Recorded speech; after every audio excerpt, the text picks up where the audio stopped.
여호와께서 말씀하시되 유다 자손이 나의 눈앞에 악을 행하여 내 이름으로 일컬음을 받는 집에 그들의 가증한 것을 두어 집을 더럽혔으며 흰놈의 아들 골짜기에 도벳 사당을 건축하고 그들의 자녀들을 불에 살랐나니 내가 명령하지 아니하였고 내 마음에 생각하지도 아니한 일이니라.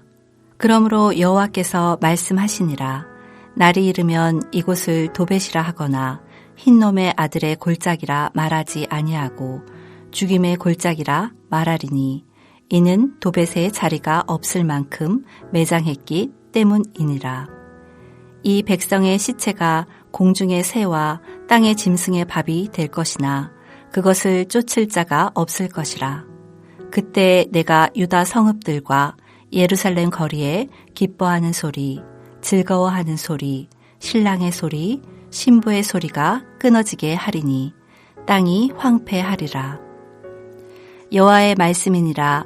그때 사람들이 유다 왕들의 뼈와 그의 지도자들의 뼈와 제사장들의 뼈와 선지자들의 뼈와 예루살렘 주민의 뼈를 그 무덤에서 끌어내어 그들이 사랑하며 섬기며 뒤따르며 구하며 경배하던 해와 달과 하늘의 무별 아래에서 펼쳐지게 하리니 그 뼈가 거두이거나 묻히지 못하여 지면에서 분토 같을 것이며 이 악한 민족의 남아있는 자 무릇 내게 쫓겨나서 각처에 남아있는 자들이 사는 것보다 죽는 것을 원하리라.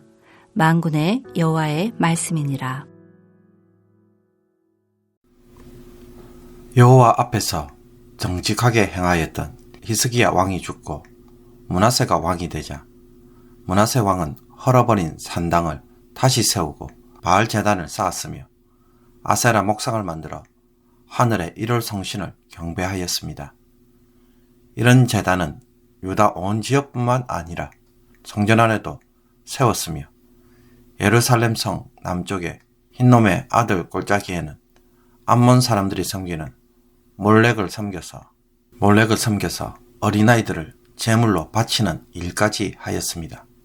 이런 우상 숭배로 유다를 범죄케 하자 이때부터 하나님은 선지자들을 통해 유다에게 재앙을 선포하며 이방 나라들을 통한 심판이 있을 것을 선포합니다.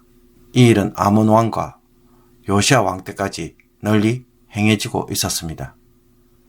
그러나 요시야 왕이 통치하던 18년째 되던 해에 성전 수리 도중 율법책을 발견하였고 이 일로 국가적 차원에서 신앙개혁 운동을 시작합니다.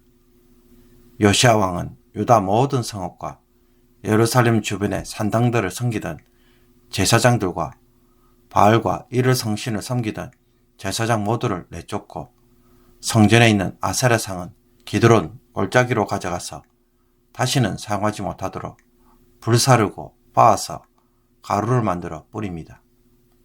성전 안에 있던 남창의 집을 헐어버리고 모든 산당들을 헐며 흰놈의 아들 골짜기에서 어린아이들을 불태우던 도벳이라고 하는 사당도 파괴시켜버렸습니다.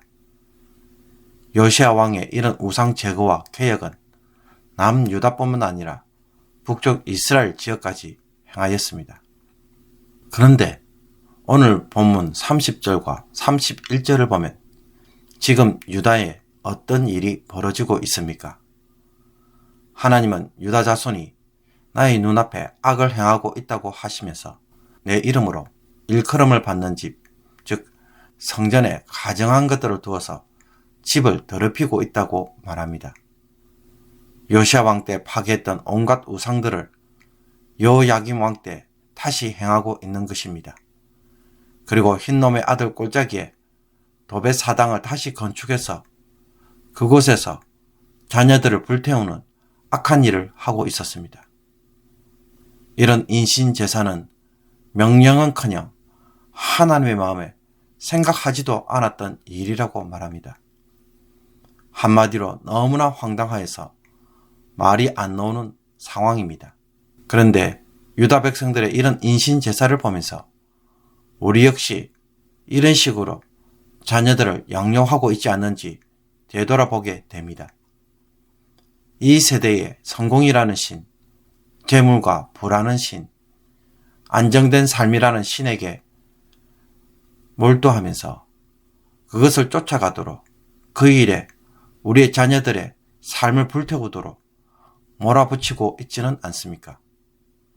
무엇을 소망하며 살아가야 할지 그 마음에 과연 하나님을 위한 비전이 조금이라도 그들의 마음 가운데 심어져 있을까요? 한번 되돌아봐야 할 것입니다. 그러므로 하나님은 이런 우상 숭배에 대해 어떻게 하셔야 하겠습니까? 32절에 날이 이르면 이라는 말씀을 합니다. 곧 심판의 날이 이를 것이라는 것입니다. 그날이 되면 사람들은 이것을 흰놈의 아들의 꼴짝이나 혹은 더벳이라고 부르지 않고 죽음의 꼴짝이, 살육의 꼴짝이로 부르게 될 것이라고 선포합니다. 자녀들을 살육한 그곳에 하나님의 심판이 임하여 살육된 자들이 매장될 것이라는 것입니다.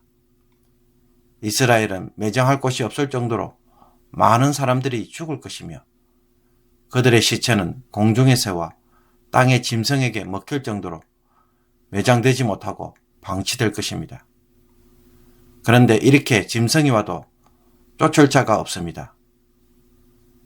무엇을 의미하는 것입니까?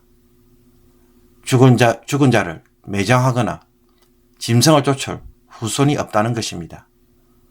광야에서 불순종하던 출애굽자들을 광야에서 모두 죽게 하셨던 것처럼 이 세대로 하여금 끊어버리시겠다는 것입니다. 그래서 유다 성읍과 예루살렘 거리에 기뻐하는 소리, 즐거워하는 소리, 신랑의 소리, 신부의 소리가 끊어지고 황폐하게 된다는 것은 무슨 뜻이 되겠습니까? 더 이상 혼인하는 잔치가 없기에 이스라엘의 후손이 끊길 위기에 처할 것이라는 것입니다. 그렇다면 이미 우상 숭배를 하다가 죽은 자들은 이런 고통을 겪지 않으니 다행일까요? 그렇지 않습니다. 8장 1절과 2절은 이미 죽어 매장된 자들, 즉 우상 숭배를 하고 성전을 모독하며 하나님에게 수치를 안겨준 유다 왕들과 지도자들, 제사장들, 선지자들, 예루살렘 주민들에 대하여 그들의 뼈를 무덤에서 끄집어내어 이스라엘이 숭배했던 해와 달과 별들 앞에 펼쳐서 분토, 즉 거름더미가 될 때까지 흩어놓으실 것이라고 말씀합니다.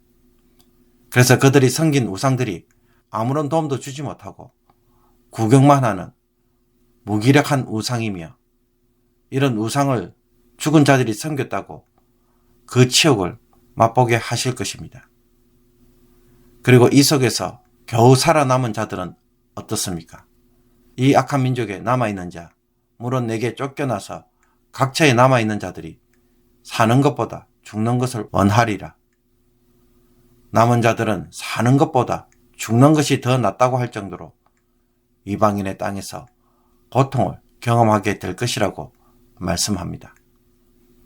그러므로 하나님이 이토록 극렬하게 진노하시면서 살육의 꼴짜기로 만드시고 죽은 자의 뼈를 끄집어 거름으로 만드시며 남은 자가 차라리 죽는 것이 더 낫다고 말할 정도로 가혹하게 심판하시는 이유가 무엇입니까?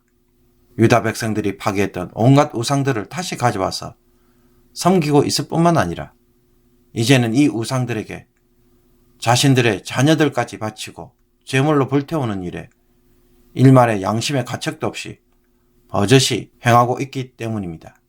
그렇다면 모든 유다 백성들이 흰놈의 아들 꼴짜기에서 암몬이라는 나라가 섬기던 신 몰렉에게 전부 아이들을 바쳤을까요? 아마 그 정도는 아니었을 것입니다. 몰렉을 섬기는 것은 여러 우상 숭배 중에 하나이고 일부 백성들이나 했던 일이라고 말할 수도 있습니다. 그러나 우상을 위해 자기 자녀를 서슴지 않고 죽일 수 있다는 것은 무엇을 의미합니까? 그런 일이 예루살렘에서 허용이 되고 있다는 것은 무엇을 의미합니까? 우상 숭배를 통해 자신들의 욕망을 실현하고 그것을 이룰 수 있다면 그 어떤 윤리적 문제도 아무 상관이 없다는 것입니다. 무엇을 얻으려고 자기 자녀를 불태웁니까? 우상에게 자기 자녀도 기꺼이 주는 이유가 무엇입니까?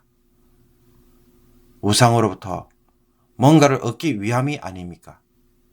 자신의 소원을 어떻게 해서든지 이루고 싶기 때문에 그런 일까지 하는 것이 아니고 무엇이겠습니까?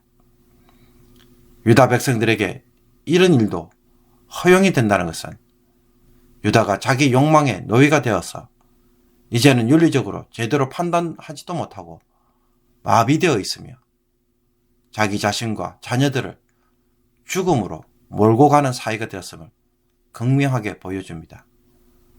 우상 숭배가 무서운 이유가 바로 여기에 있습니다. 인간이 탐욕에 집착하고 자기 욕망을 이루는 일에 지나치게 매달리게 되면 윤리적 판단력을 상실합니다. 흔히 욕심에 눈이 멀었다고 말하는 것처럼 우상 숭배는 하나님의 목소리에 귀를 막게 하고 오로지 좋은 것, 하고 싶은 것에만 집착하게 만듭니다. 욕망을 성취하는 것이 행복이고 존재하는 이유인 것입니다. 사랑하는 성도 여러분, 열심히 일을 하고 돈을 버는데도 늘 돈이 모자라는 이유가 무엇일까요? 나도 남들을 돕고 사랑하며 살아가고 싶은데 그것이 잘 안 되는 이유가 무엇일까요? 내가 사고 싶은 것이 너무 많기 때문입니다. 하고 싶은 것이 너무 많고 돈 쓸 일이 너무 많기 때문입니다. 그래서 그 욕망에 해야 할 일을 하지 못하고 정신없이 살게 됩니다. 이 욕심 때문에, 이 우상 때문에 해야 할 일은 하지 못하고 하지 말아야 할 일은 하고 있다면 우상을 섬기는 것이 아니고 무엇이겠습니까? 이 우상을 잠시 내려놓으면 시간의 여유가 있습니다. 생각의 여유들이 있습니다. 내가 아닌 다른 사람을 생각하며 사랑할 일들이 떠오르게 될 것입니다. 줄 것이 무엇인지 우리가 발견할 것입니다. 내가 내 자신의 일에 너무 신경을 쓰고 있다면 이것이 우상 숭배가 아닌지 오늘 성령의 음성을 듣기를 원합니다. 이 일을 이루는 것에 너무 집착해서 해야 할 일을 하지 못하고 있고 하지 말아야 할 일을 하고 있는 것은 아닌지 되돌아보기를 원합니다. 정말로 희생시켜야 하는 것은 내 자녀가 아니라 내 욕심인 것을 발견하는 복된 하루가 되기를 원합니다. 기도드리겠습니다. 하나님, 말씀을 통해 하나님의 마음과 분노를 묵상합니다. 하나님의 고통과 분노를 헤아리게 하시며 우리의 죄악의 심각함을 되돌아보는 저희들이 되게 하여 주옵소서. 하나님이 주신 땅에 하나님의 기업을 누릴 자녀들을 우상숭배로 몰아가고 우상숭배로 불태우는 어리석은 일을 행여나 하고 있지 않는지 되돌아보기를 원합니다. 세상을 부지런히 따라가도록 채찍질하는 부모가 되지 않게 하여 주옵소서. 하나님을 사랑하고 이웃을 사랑하는 일에 소망과 비전을 가지고 살아가는 자녀들이 되도록 힘써 가르치게 하여 주옵소서. 너무나 많은 욕망에 정신없이 살고 그 욕망에 해야 할 일을 하지 못하고 있습니다. 내가 원하는 것을 내려놓고 하나님이 원하시는 것을 하게 하여 주셔서 좋은 것이 아니라 옳은 것을 할 줄 아는 삶으로 다시 되돌아가게 하여 주옵소서. 예수 그리스도의 이름으로 기도하옵나이다. 아멘.